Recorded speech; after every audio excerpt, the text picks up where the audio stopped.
Okay. You're always finding more plastic. It's backbreaking work. They're back. Okay, time. I am an apocalyptimist. I think the world is going to shit, but I'm going to be positive that we can make a change until the very end, until I die or drown as the oceans rise. My name's Love-Ese Chile, and I'm a bioplastics researcher and consultant. Most of my research at the moment is trying to understand how bioplastics fragment and degrade in compost conditions and how to enhance that degradation to kind of speed up that process. So I have 2 experiments to set up today. We're just going to be changing the temperature of 2 different compost reactors and seeing what happens to the plastics afterwards. The biggest misconceptions that I can see is that people think that if it's bio-based, made from nature, then it's instantly biodegradable. But in reality, many of the plastics that we have at the moment, they don't compost, or they compost at a very slow rate compared to food waste. And that's simply because not all compost facilities are made equal. They use different processes, they use different machinery, and these materials, they're only certified to break down in one specific type of condition. And that isn't always found.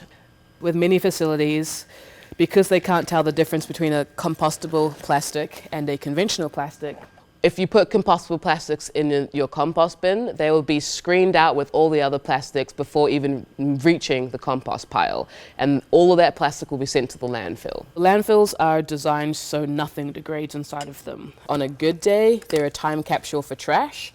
And on a bad day, they're an ecological disaster. So people haven't really studied the effects of bioplastics on flora and fauna because it's assumed that they don't impact soil microorganisms. The few studies that have been done have shown that that's not true, and that we do need to explore further the effects of bioplastics on the soil. But it's just unknown. No one really knows what's going on.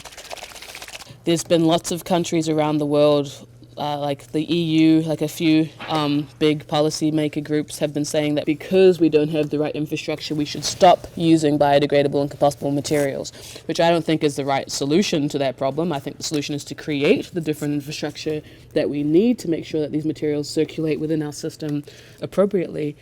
But yeah, it's a really big challenge.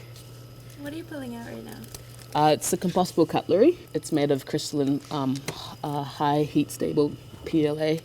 And because it's high heat stable, it's the least degradable, because it's supposed to be stable to the temperatures that we want to degrade it in, which is ironic. Single-use items are generally unnecessary. There are definitely specific cases when you do need to use like a straw or a plastic fork or something. But for the most part, it's the convenience factor. Like, we've just become so used to our fast-paced life in the 21st century that we can't stop and wash a fork or a knife. We have to just pull another one out of the cupboard each time we want to eat something. Even if it's a biodegradable fork, that's still a crazy thing. Like, we spend so much time and energy to take things out of the ground, to create the polymer, to mold it into a fork, to sell that and distribute it around the world, to use it one time and throw it away. Like, that's a wasteful cycle.